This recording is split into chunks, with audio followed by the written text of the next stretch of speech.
el libro de Habacuc. Y vamos a estar es un libro de escasamente 3 capítulos. Nos vamos a estar concentrando en la última parte del capítulo 3, pero como no hemos entrado en este libro, vamos a dar un así breve repaso de lo que está pasando en este libro a través de este profeta que el Señor llamó. Pero yo quiero pedirle, hermanos, que me ayude a orar, que me ayude a pedirle al Señor que Él sea el que se mueva hablando y ministrando en nuestros corazones y en nuestras mentes. Dios eterno, te damos a ti gloria y honra, eres maravilloso con nosotros. No hay, Señor, en nuestras vidas alguien más que tenga la importancia, el honor, la magnificencia como tú, Señor. Y eres tú, Padre, el que dejó esta palabra escrita que tenemos delante de nosotros, la cual, Señor, es tu palabra, es inspirada por ti y es, Señor, efectiva para cambiar los corazones, para moldear nuestras vidas. Queremos pedirte, Señor, en este momento que tú seas el que hable a nosotros, que tú seas, Señor, el que se mueva maravillosamente, corrigiéndonos, animándonos, levantándonos, fortaleciéndonos, recordándonos, Señor, que eres ese Dios de salvación. Y Padre, en este momento te pedimos que tú hables a nuestros corazones, a nuestras mentes, y que podamos, Señor, ser nutridos por esta palabra que tú nos has dejado. Para el bien de tu iglesia, Señor, lo pido, y la gloria de tu Hijo, en el nombre de Jesús. Amén. El título del mensaje del día de hoy es Más el justo por la fe vivirá. Más el justo por la fe vivirá. Cuando se comenzó el servicio se leyeron 3 versículos dentro del Nuevo Testamento en 3 diferentes libros, donde encontramos esta frase de más el justo por la fe vivirá. Todos, hermanos, en algún momento hemos cargado, e incluso posiblemente en este momento estemos cargando algo que lleva muchísimos años de existencia. Y usted dirá, ¿qué traigo en mi bolsa? ¿Qué traigo en mi cartera? ¿Qué puedo traer que tenga más de cientos de años, más de 200 años en mi bolsa, como más bien como un poquito más de 150 años? Hermanos, cada uno de nosotros cargamos algo que fue y se vino a establecer en 1864, desde la guerra civil. En el año 61, el reverendo Watkinson escribió al secretario del Tesoro sugiriendo que las monedas deberían de reflejar algo que uniera al país, algo que reflejara nuestra fe como país. En 1864, la frase "In God we trust" apareció en la moneda de 2 centavos. "In God we trust", en Dios confiamos, apareció en 1864, en esa moneda de 2 centavos. En 1955, el Congreso pasó una resolución de incluir la frase en todas las monedas y en todos los billetes que tenemos en este país. Usted puede sacar un billete y usted podrá comprobar que en ese billete o en esa moneda está inscrito esa frase: "In God we trust", en Dios confiamos. En 1956, un año después, el presidente Eisenhower firmó una ley declarando que "En Dios confiamos" sería el lema oficial de esa nación. En Dios confiamos. Hace escasamente algunos años, durante la vida de algunos de ustedes, esta ley vino a ser "En Dios confiamos". Yo me pregunto si el día de hoy el Congreso pasara una ley que pudiera aludir a nuestras prioridades como nación, ¿qué pasaría? ¿Seguimos siendo una nación que confía en Dios como fue aquella nación en los 1800 que decidió encontrar algo que uniera al país en medio de una desunión tal como la guerra civil. El decir, hermanos, que en Dios confiamos es algo bonito, pero la confianza está arraigada en una fe en Dios. No puede haber una fe, una confianza sin fe en Dios. Una confianza en Dios es una fe cimentada, arraigada profundamente en ese Dios que nosotros conocemos. El libro de Habacuc, hermanos, lleva el nombre de su escritor. Así se llamaba el profeta que lo escribió. No se conoce mucho del trasfondo de este profeta, pero era profeta de la región de Judá. Acabamos de terminar una serie del libro de Amós, donde vimos a un profeta también de Judá, pero que fue al norte, después de haberse dividido Israel, fue al reino del norte a predicarle a ese reino del norte. En este caso, hermanos, el profeta Habacuc escribe este libro entre el año 610 y 605 antes de Cristo. Pero el mensaje de la escena de este libro toma lugar dentro del reino del sur, que es Judá. Al igual que Israel en el norte, hermanos, Judá en el sur estaba inmerso en la idolatría. Eran rebeldes en contra de Dios. Se dividieron y uno dijera, qué bonito, se dividieron porque uno decidió seguir a Dios, mientras que el otro decidió desviarse y seguir a ídolos. Pero encontramos que tanto el reino del norte como Judá fueron pueblos que se fueron tras los deseos de sus corazones y se llenaron de idolatría, se llenaron de rebelión en contra de Dios. La violencia dentro de este pueblo del sur era un abuso hacia el justo, era una violencia rampante donde la corrupción y la injusticia era el pan diario. El pan nuestro de cada día en aquel tiempo. Habacuc 1:2 al 4 nos dice, ¿hasta cuándo? El profeta hablando, ¿hasta cuándo, Señor, pediré ayuda? ¿Y no escucharás? Clamo a ti violencia. Sin embargo, tú no salvas. ¿Por qué me haces ver la iniquidad y me haces mirar la opresión? La destrucción y la violencia están delante de mí. Hay rencilla y surge la discordia. Por eso no se cumple la ley y nunca prevalece la justicia, porque el impío asedia al justo. Por eso sale pervertida la justicia. Es un tono muy similar a lo que vimos en el libro de Amós. Un pueblo desviado, injusto, idólatra que se deleitaba en oprimir al que era justo. Y Habacuc cuestiona, hermanos, aunque lo hace de una manera reverente, cuestiona a Dios. Así como lo cuestionó Job, pero a diferencia de Job, hermanos, Habacuc recibe una respuesta de parte de Dios. Usted podrá leer el libro de Job y Job cuestiona por qué es que le habían pasado tantas cosas, por qué es que había perdido su familia, había perdido sus bienes, por qué había perdido hasta su salud, y llegan sus amigos y lo acusan de que por pecados, por causa de él había venido esto sobre él, y él cuestiona a Dios y Dios no le responde. O más bien le responde, pero le responde con preguntas que no le dieron respuestas a él, las respuestas que él andaba buscando. Cuando Dios le pregunta por qué está pasando eso, él le dice, ¿acaso estabas tú allí cuando yo puse los cimientos en la tierra? ¿Acaso estabas tú allí cuando yo humillé al grande? Pero con Habacuc, Dios sí le da una respuesta.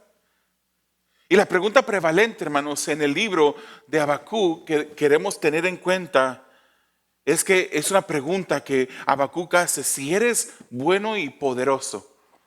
El pastor R.C. Sproul diría: cambia esa pregunta, Habacuc, ya que eres bueno y poderoso, ¿por qué permites tanto dolor e injusticia? Esa es la pregunta prevalente. Una pregunta que quizás usted se ha preguntado: ¿por qué es que hay tanto dolor, tanta injusticia en esta tierra? ¿Por qué es que miro a mi derecha, a mi izquierda? ¿Por qué es que volteo para atrás y el dolor y la injusticia siempre están a todo alrededor? ¿Por qué? Señor, ¿cuándo vendrás tú a ejecutar tu justicia sobre este pueblo, sobre esta nación, sobre este mundo? ¿Por qué permites tanto dolor y tanta injusticia? Esa fue la pregunta que Habacuc hacía, reconociendo que Dios era un Dios que era bueno y que era poderoso incluso para parar el dolor, bueno para sanar el dolor y era poderoso para detener la injusticia.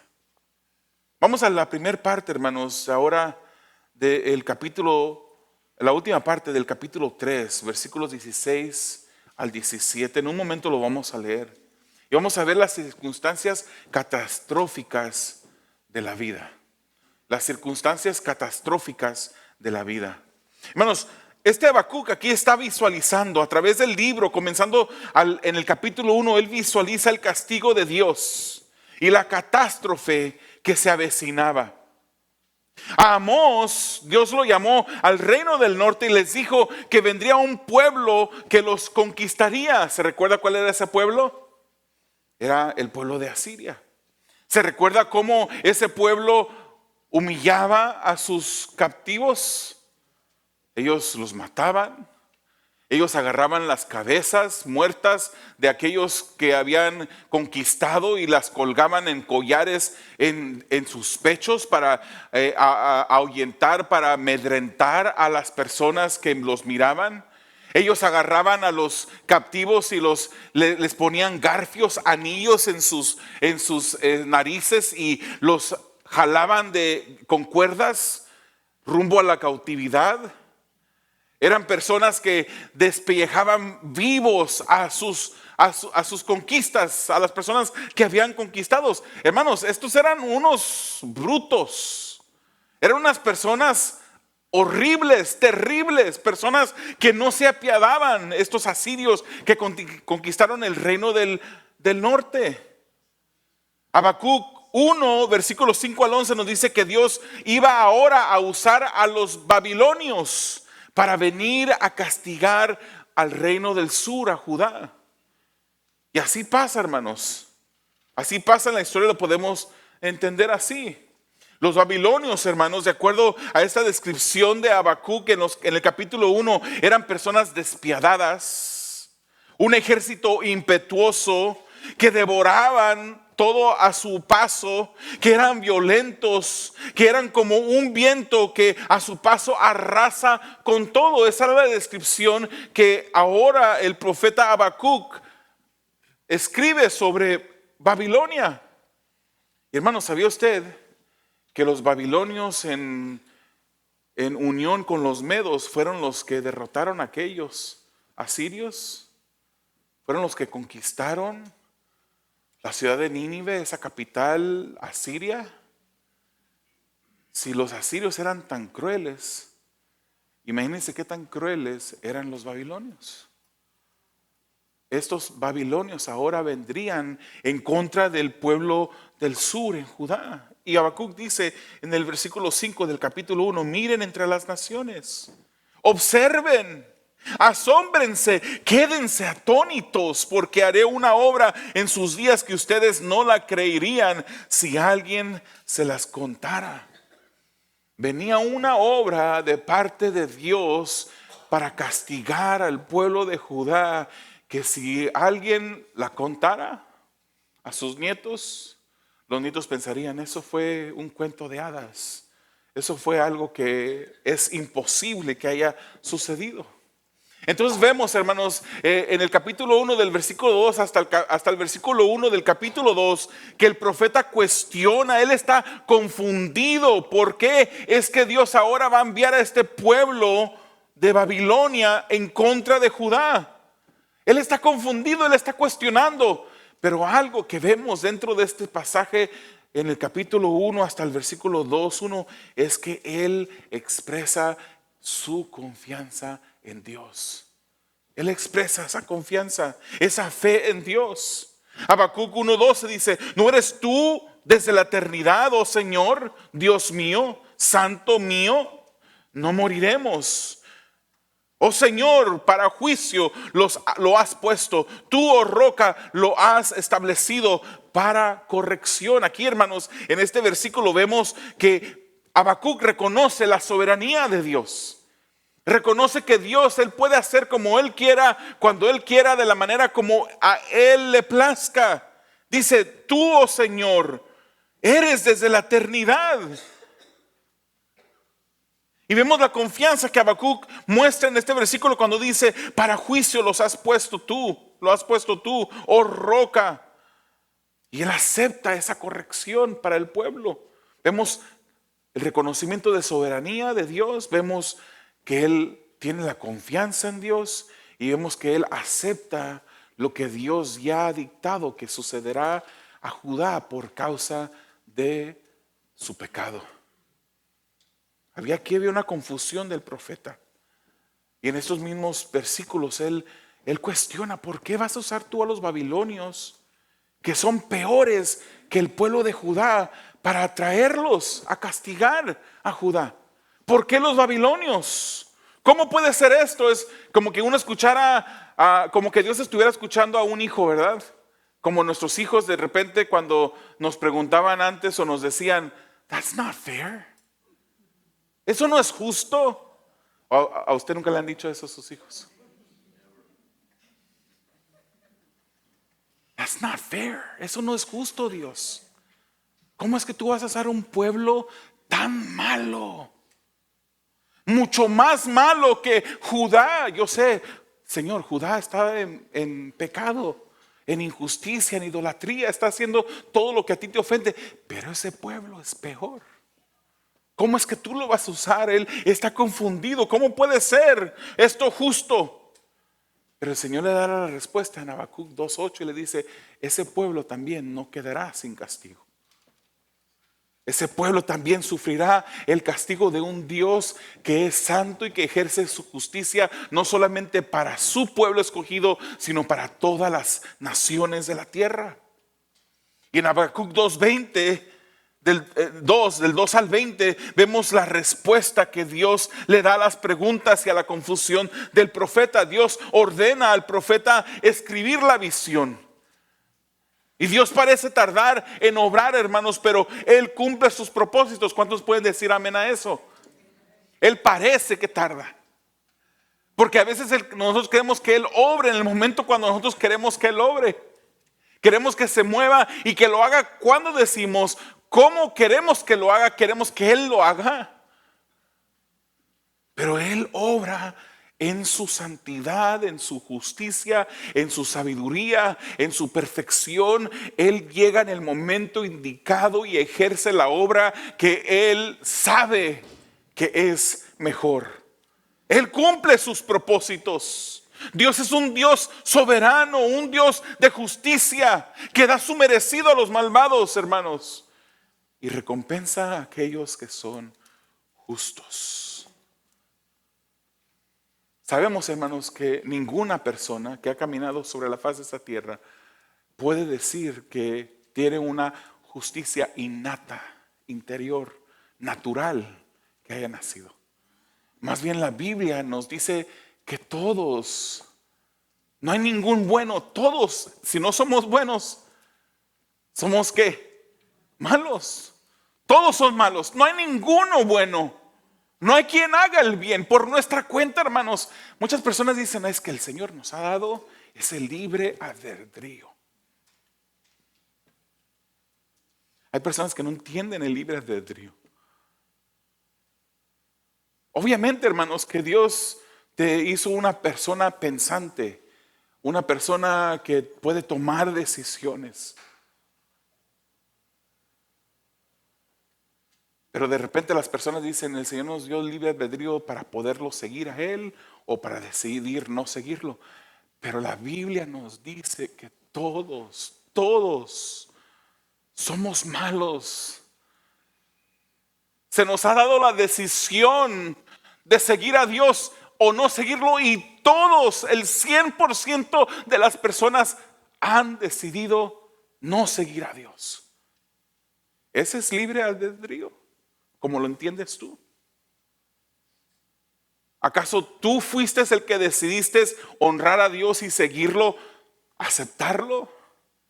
Hermanos, Dios es soberano y su justicia da su merecido a los malvados, pero Él también recompensa a aquellos que son justos, pero no por su propia justicia, porque nuestra propia justicia no es justicia, sino que somos justos por Cristo y la justicia que Cristo nos dio en posición. Ahora estamos en Cristo, en Cristo.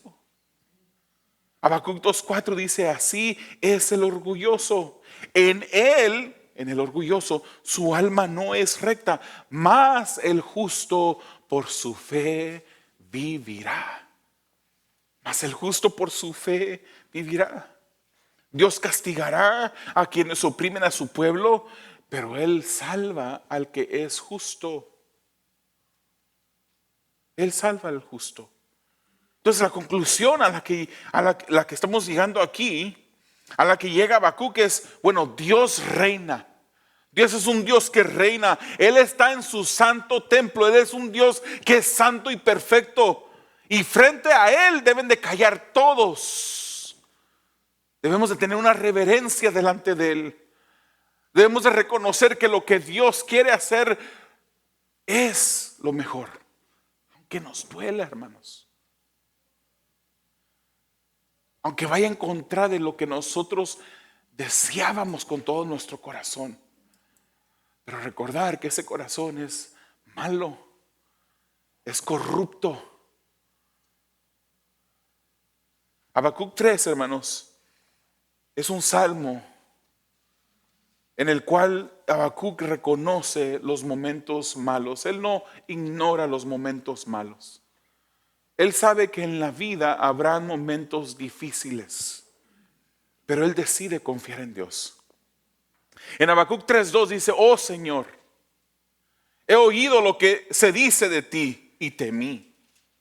Aviva, oh Señor, tu obra en medio de los años. En medio de los años, dala a conocer en la ira. Acuérdate de tu compasión. Tenemos que entender de qué está pasando aquí. ¿Cuál es el tono del libro? ¿Cuál es la línea melódica del libro? Por empezar a usar esos términos que vamos a estar usando esta semana en el taller. Tenemos que comprender cuál es el tema, el flujo de pensamiento del escritor en el libro. Algunas personas cuando dicen: aviva, oh Señor, tu obra, usan esto para de repente leerla o predicarla para que, Señor, esta es tu obra, aviva tu obra, Señor. Señor, que tu obra tú la fortalezcas. Eso no es lo que está hablando aquí. Habacuc está diciendo: aviva tu obra. Yo sé que tú eres un Dios que es grande y temible, que vas a castigar, que vas a hacer lo que tú quieras hacer con un pueblo que te pertenece a ti. Él está prácticamente invocando el castigo de Dios sobre el pecado. Pero dice: en la ira, acuérdate también de tu compasión. Hermanos, ya Habacuc sabía lo que había pasado con el pueblo de Israel. Ya Habacuc vivía en esos tiempos, casi más de 100 años después de que el pueblo de Asiria llegó y conquistó al reino del norte. Y ahora Dios le dice: lo mismo le pasará a Judá, solamente que le pasará con unos que son más despiadados todavía. Los irá a conquistar, serán conquistados. Ya hace más de 100 años antes de la vida de Habacuc, Israel había caído a manos de los asirios. Y Habacuc, hermanos, era humano. Era humano, como usted y como yo. Él temblaba ante las circunstancias difíciles de la vida, así como usted tiembla y como yo tiemblo. Y el salmo que él escribe aquí no ignora la realidad de la vida. Y lea conmigo lo que dice el versículo 16 y 17 de capítulo 3 de Habacuc. Dice: oí y se estremecieron mis entrañas. A tu voz temblaron mis labios. Entra podredumbre en mis huesos y tiemblo donde estoy. Esta noticia de parte de Dios sobre lo que pasaría a Judá a manos de los babilonios no era algo fácil de tragar, hermanos. Era un trago amargo. Solamente imaginarse a la cantidad de pueblo que caería muerto, los niños que serían traspasados con espada, a las mujeres embarazadas que este pueblo llegaría y les abriría los vientres para matar a sus hijos. Al ver la sangre correr por las calles de Judá. Esto no era fácil. Él dice, he escuchado y se estremecieron mis entrañas. A tu voz temblaron mis labios. Entra una podredumbre en mis huesos y tiemblo donde estoy. Pero aún así, hermanos, aún así, fíjese lo que dice la próxima línea. Tranquilo, espero el día de la angustia. ¿No se ha encontrado usted en alguna ocasión como desesperado? Yo no sé lo que es eso. Mi esposa puede dar testimonio de eso. De lo opuesto más bien. De repente estamos angustiados por algo que pasa que ya no tenemos control. No lo podemos remediar. Por mucho que nos aflijamos, por mucho que nos angustiemos, lo que está pasando y ya no podemos hacer nada. Y de repente uno dice, oye, de verdad, ¿qué estás haciendo, Salvador? ¿Qué estás haciendo, Jaime? ¿Qué estás haciendo, Ubaldo? ¿Por qué estás angustiado? ¿Por qué estás de esa manera? Tranquilízate. La aflicción, la angustia no va a solucionar lo que está pasando. Y es lo que está haciendo el profeta Habacuc. Él está temeroso, pero decide, hermanos, y dice, tranquilo, espero el día de la angustia. Tranquilo, espero a ese pueblo, al pueblo que se levantará para invadirnos. Él sabía que si Dios lo había determinado, no había escapatoria. ¿Quién se puede levantar en contra del soberano Dios eterno? ¿Quién? Y el versículo 17 dice, aunque la higuera no eche brotes, ni haya fruto en las viñas, aunque falte el producto del olivo y los campos no produzcan alimento, aunque falten las ovejas del redil y no haya vacas en los establos. Ahí no termina, ahorita vamos a seguir. Pero él expresa y dice, aunque pasen esto y lo otro. ¿Por qué es que iba a pasar esto? ¿Por qué es que no iban a haber brotes en las higueras? ¿Por qué es que no iba a haber fruto en las viñas? ¿Por qué es que iba a faltar el producto del olivo? ¿Por qué es que no iba a producir los campos el alimento? ¿Por qué es que iba a faltar ovejas en el redil? ¿Por qué es que no iban a haber vacas en los establos? Porque el pueblo no iba a estar ahí para atender esas cosas. Porque el pueblo iba a caer bajo manos de un pueblo que iba a venir a arrasarlos como el viento arrasa todo delante de ellos. No habría nadie que estuviera al tanto de estas cosas. El pueblo estaría o muerto o estaría cautivo, ausente. Habacuc no ignora la realidad. Él visualiza el castigo venidero y sí, se angustia, pero también sabía que podía confiar en Dios. Ese momento, hermanos, ese mismo Dios que en su poder efectuaba maravillas como castigo, que Habacuc estaba aceptando, también lo podía usar ese poder para salvarlos. Y ahí expresa Habacuc confianza y fe en Dios.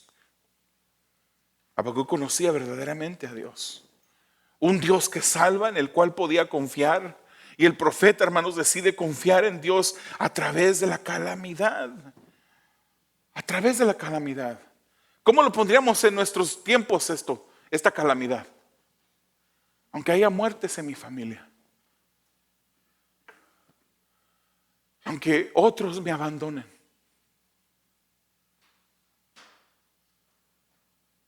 aunque no tenga lo necesario para suplir las necesidades diarias, yo he decidido confiar en Dios. Yo he decidido saber que Dios estará siempre porque Él así lo prometió. Usted sabe que Dios es fiel y que la palabra dice que Él no se puede negar a sí mismo. Él es fiel. Aunque nosotros seamos infieles, Él sigue siendo fiel. Él es fiel para darnos bendición, pero también para disciplinarnos, para efectuar y hacer una realidad en su palabra. Y aquí describe la catástrofe, el profeta: higuera sin fruto, vides sin uvas, la cosecha de olivos no se va a dar, la tierra no produce, el redil está sin ovejas, los establos sin ganado. Pero usted se fija, hermanos, que al comienzo de este versículo 17, él dice aunque. Eso es muy importante. Aunque pasen estas cosas. O sea que antes de que pasaran, él ya había decidido confiar en Dios. Él ya había determinado antes el castigo que su confianza seguiría siendo o estando centrada en Dios. ¿Qué calamidades vienen? ¿Qué catástrofes vienen a nuestras vidas en un futuro? No lo sabemos. ¿Qué pruebas vendrán? Si en este momento tu vida está tranquila porque no hay pruebas grandes, más que a lo mejor que la hermana no se alistaba pronto y no salía y estabas preocupado que ibas a llegar tarde al servicio. Algo insignificante. Pero qué problemas, qué situaciones difíciles vienen delante de ti. O posiblemente qué situaciones difíciles estás pasando en este momento. Pero ¿cuál ha sido tu decisión ante estas situaciones? ¿Cuál es tu determinación ante un futuro de dificultad? En medio de toda circunstancia debemos de saber que podemos confiar en Dios. ¿Podemos cuestionar a Dios en reverencia durante el sufrimiento? Podemos preguntarle por qué. A lo mejor Él te conteste, a lo mejor no te conteste. Pero sobre todo debemos de saber que Él es soberano. Que Él está en control, que nosotros le pertenecemos a Él. Que si Él lo ha dicho y lo ha determinado de una manera, así será y así será lo mejor que nos puede pasar, aunque nos sangre el corazón. Aunque derramemos lágrimas. Recuerda que Dios es soberano y todopoderoso. Que solo nos toca esperar y confiar en Él y saber que Él está obrando sus propósitos divinos que son buenos aunque nos duelan. Él cumple sus promesas. Aún en medio del dolor, descansemos en Él. Que Él está cumpliendo sus propósitos en nosotros. Vayamos al versículo 18, hermanos. Y aquí vamos a ver las decisiones contrarias a las circunstancias. Las decisiones contrarias a las circunstancias. Dice el versículo 18: con todo yo me alegraré en el Señor. Me regocijaré en el Dios de mi salvación. Léalo conmigo, hermanos. Léalo conmigo. Recuérdese, subraye este versículo y léalo, recuérdeselo, memoríceselo, repítalo cuando vengan momentos difíciles en su vida. Léalo conmigo: con todo yo me alegraré en el Señor, me regocijaré en el Dios de mi salvación. Aquí no está hablando que, bueno, cuando las cosas vayan bien, yo voy a estar tranquilo. Cuando todo esté bien, cuando haya suficiente de todo en mi vida, entonces yo levantaré mis manos y glorificaré a Dios. No, el contexto aquí es un contexto oscuro de dificultad. Con todo yo me alegraré en el Señor. Aunque venga la tristeza, yo sé que mi alegría viene del Señor. Yo me regocijaré en el Dios de mi salvación. ¿Qué es lo peor que me puede pasar aquí, hermanos? ¿Qué es lo peor que nos puede pasar? Perder la vida. Es lo peor que nos puede pasar y a la misma vez lo mejor que nos puede pasar. Entrar en la presencia de Dios y poder ver a aquel que entregó su vida por un pedazo de tierra inmerecedor como yo. Eso es maravilloso, hermanos. Es lo mejor que nos puede pasar. Que el Señor determine que hoy es nuestro último día aquí en esa tierra y entramos en su presencia. Maravillosa promesa en la cual confiamos. Por eso es que Él es nuestra alegría, nuestro regocijo. Habacuc toma decisiones importantes aquí, hermanos, que van contrarias a la situación, a la penuria que se avecinaba de ese pueblo que vendría a arrasar a Judá. Su decisión es clara. Su alegría venía de Dios y no de las circunstancias que se avecinaban. Le podía faltar todo, pero Dios no le fallaría. Dios estaría allí con él. El Dios que lo salvó es el que le daba el gozo. Tener al Dios de salvación era razón de gozo. Nos recuerda esto a Pablo, hermanos, en el Nuevo Testamento, en el libro de Filipenses, esa carta conocida como la carta de ¿qué? Del gozo. Uno de los versículos más mal usados dentro de la cristiandad. Todo lo puedo en Cristo porque Él me fortalece. Y lo usamos en diferentes maneras. Todo lo puedo en Cristo, voy a salir afuera y voy a cargar un carro con mis fuerzas, porque todo lo puedo en Cristo que me fortalece. Pablo está hablando aquí dentro de una situación difícil de cárcel. Una situación en la que él dice, he aprendido a vivir con plenitud y en medio de la escasez. No importa que venga la dificultad, mi gozo no viene de las circunstancias a mi alrededor.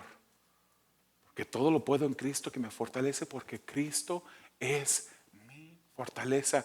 La fuente de mi gozo viene de Dios. Así como la fuente de nuestro gozo debe de venir de Dios, hermanos, y no de nuestras circunstancias. Todo lo podemos en Cristo. Y Habacuc decide que se iba a alegrar y se iba a regocijar en Dios. Él iba a mantener ese gozo en medio de la dificultad. Ese gozo es el que lo mantendría a él. Ese mismo Dios que en su poder efectúa maravillas como castigos, también lo podía usar esas maravillas y ese poder para salvarlo. Y Habacuc lo sabía. Habacuc conocía al Dios que salva y de dónde viene la fortaleza. Ahora yo te pregunto, hermano, cuando tú tomas decisiones, cuando pasas por dificultad, esas decisiones que tomas en acción, te decides a tomar acción, o a veces tomas unas decisiones sobre cómo te vas a sentir, decisiones sobre sentimientos, ¿muestran esas decisiones que tú conoces al Dios que Habacuc conocía? Viene la dificultad y te caes, te derrumbas. Viene la dificultad y se te cierra y se te apaga la luz, se te cierra el mundo. ¿Conoces tú al Dios que Habacuc conocía? ¿Lo conoces? Un Dios que es grande, que salvó y sigue salvando, que es el Dios de donde viene tu fortaleza. Ese es el Dios que tú sirves. Hermanos, las pruebas de nuestra vida no solamente revelan quién Dios es, un Dios soberano que actúa con nosotros como a Él le place, pero también revelan quiénes somos nosotros.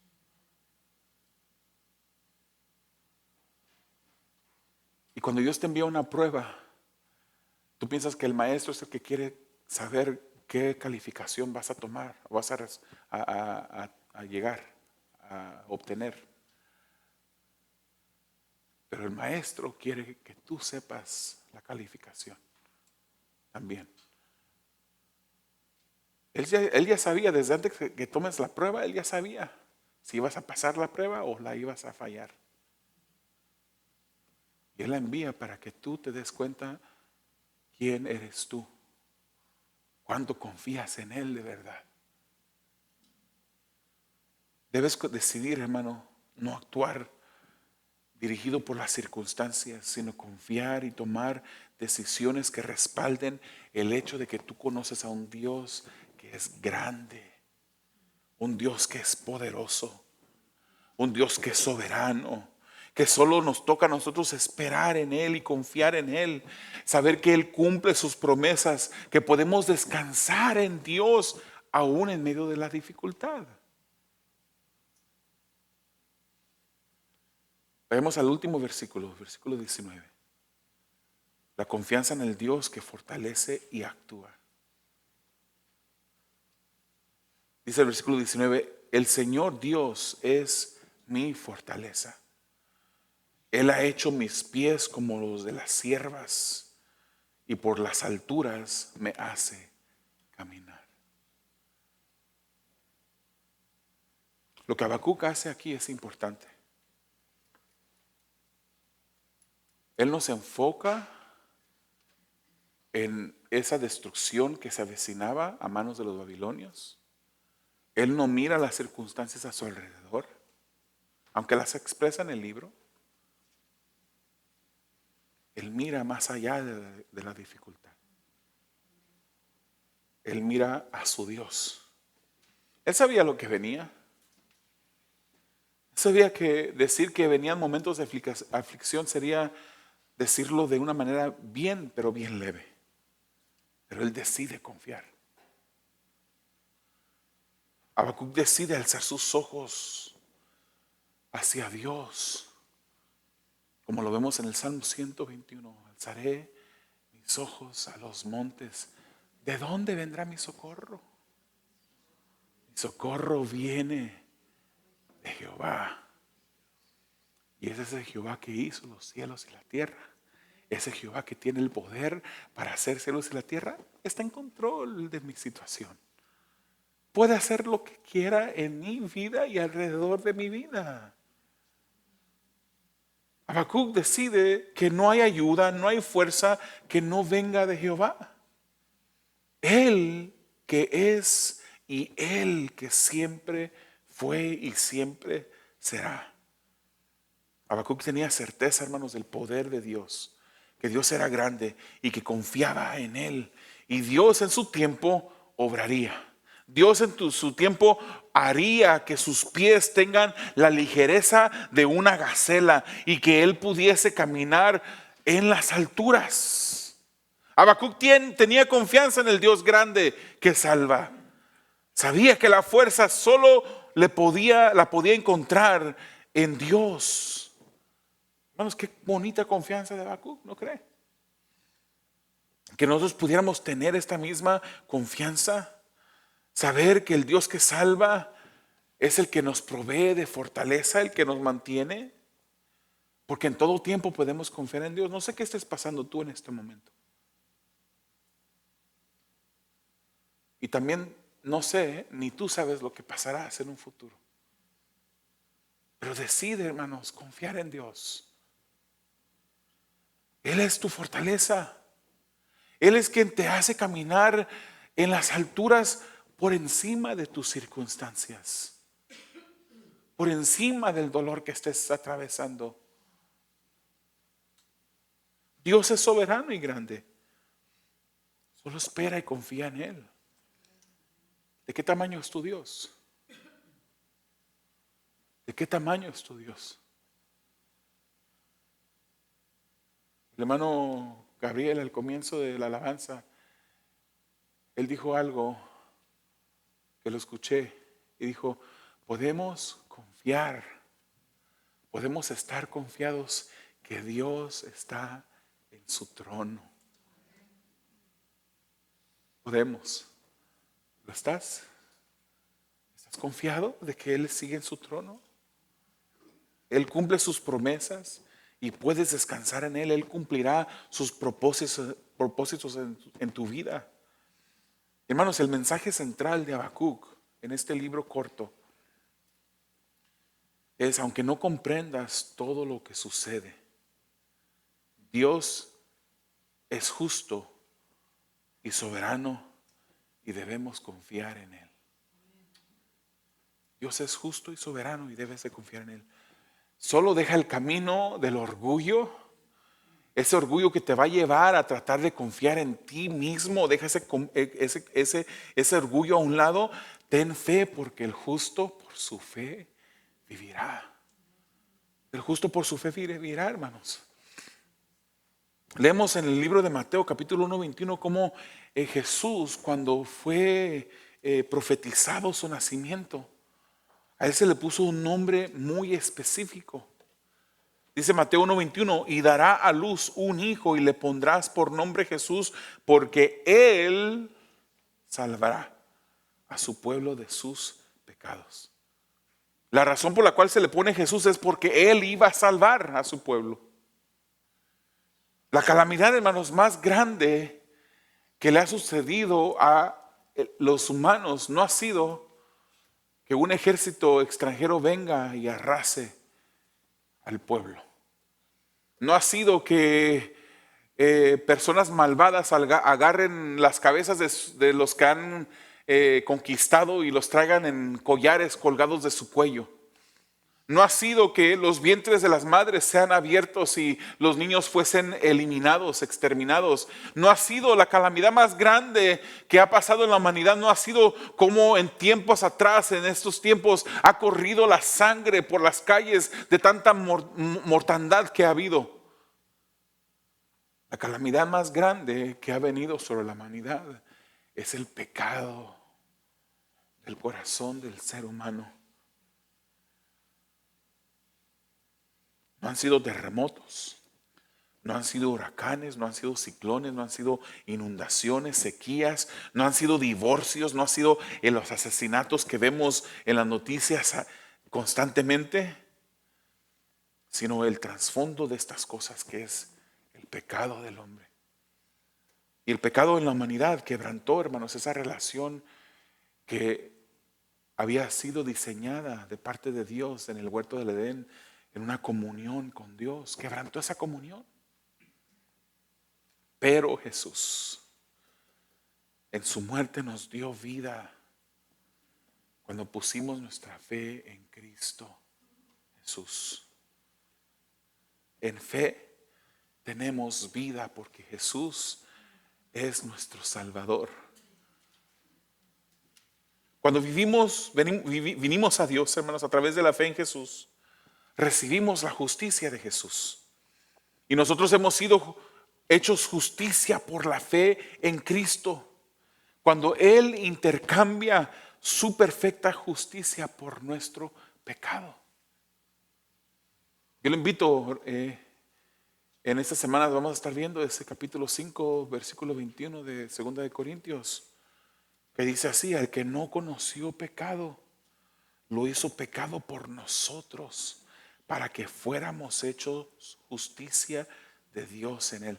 No quiere decir que a Él, a Jesús, Él pecó, sino que derramó nuestros pecados sobre Él, para que nosotros fuésemos hechos justicia de Dios en Jesús, en Él. Las palabras de Habacuc, hermanos, en 2:4 son repetidas en el Nuevo Testamento, como lo leímos al comienzo, Romanos 1:17, porque en el Evangelio la justicia de Dios se revela por fe y para fe, como está escrito, mas el justo por la fe vivirá. Gálatas 3:11, y que nadie es justificado ante Dios por la ley es evidente, porque el justo vivirá por la fe. Hebreos 10:38, mas mi justo vivirá por la fe, y si retrocede mi alma no se complacerá en él. La fe salva. Pero es una fe en el Dios eterno, soberano, justo, perfecto, que es nuestro dueño. La fe nos sostiene mientras que esperamos el regreso de nuestro Señor. Hermanos, en medio del dolor, en medio de la incertidumbre y todo tipo de calamidad que pueda venir a nuestras vidas, podemos tener la confianza de la salvación que Él nos regaló por fe. El justo ahora es justo por la fe. Ahora es justo por la fe en Jesús. Ha recibido la justicia de parte de Jesús. Y eso es algo que nos llena de alegría. Es algo que nos llena de gozo. Porque del Señor viene nuestro gozo. Y de Él, en Él está fundada nuestra alegría. Te voy a invitar a que cierres tus ojos, inclines tu rostro. Dios es el Dios de salvación. Si tú eres un hijo de Dios, Dios te ha regalado esa salvación.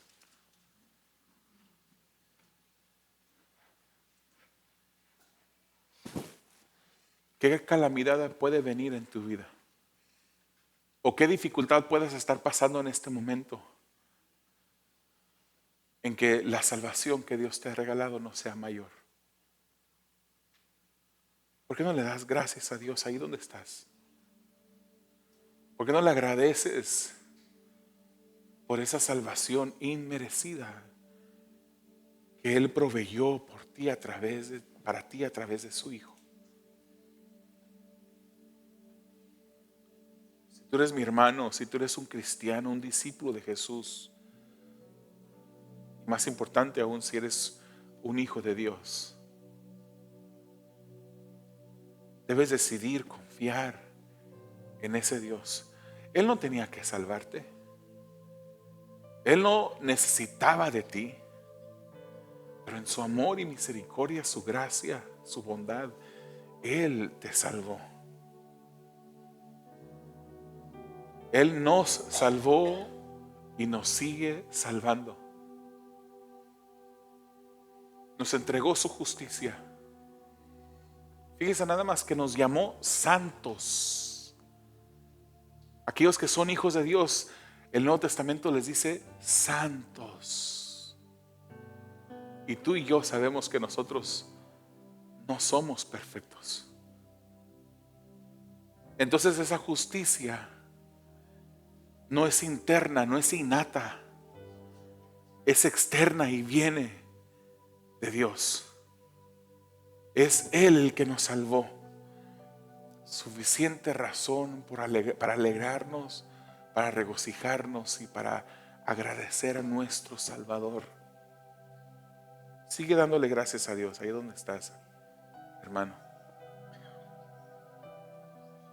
Si hay un amigo aquí presente o escuchándonos en línea, el camino de Cristo no es uno lleno de rosas. Yo te quiero invitar a que dejes todo el día de hoy y le sigas a Él. No te puedo prometer que tus problemas se van a terminar, que no te puedo prometer que vas a vivir una vida de color de rosa, que no, más bien Jesucristo dijo: el que quiera venir en pos de mí, niéguese a sí mismo, tome su cruz y sígame.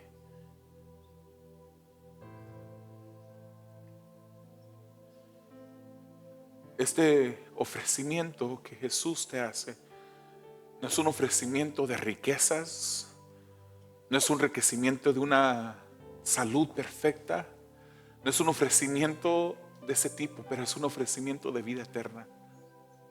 Eres un pecador. Le has fallado a Dios. Eres merecedor de la justicia divina de Dios.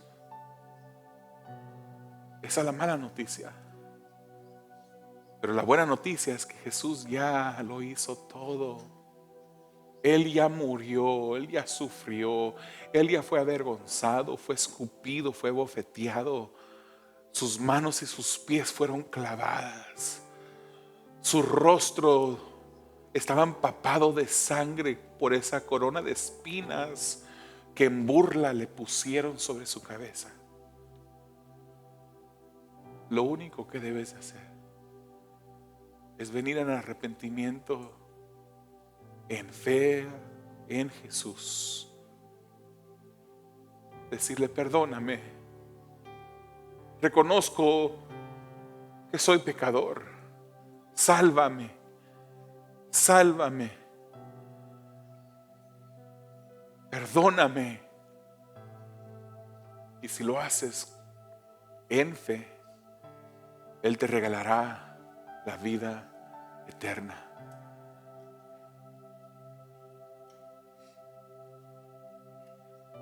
Hazlo en este día, ven a Él. Amado Dios, te damos a ti gracias. Eres maravillosamente bueno, Dios eterno y poderoso. Decidimos confiar en ti. Decidimos tener fe en ti. Tu fe ya nos ha salvado. Pero continuamos teniendo confianza que tú seguirás con nosotros, como lo has prometido, hasta el fin del mundo. Gracias por tu continua presencia. Gracias por ese poder que nos sostiene. Gracias por esa fortaleza que tú nos infundes. Gracias por esa gracia y esa misericordia que tienes con nosotros continuamente. A ti la gloria desde hoy y para siempre. Confiamos en ti, Señor, porque el justo por la fe vivirá. Amén.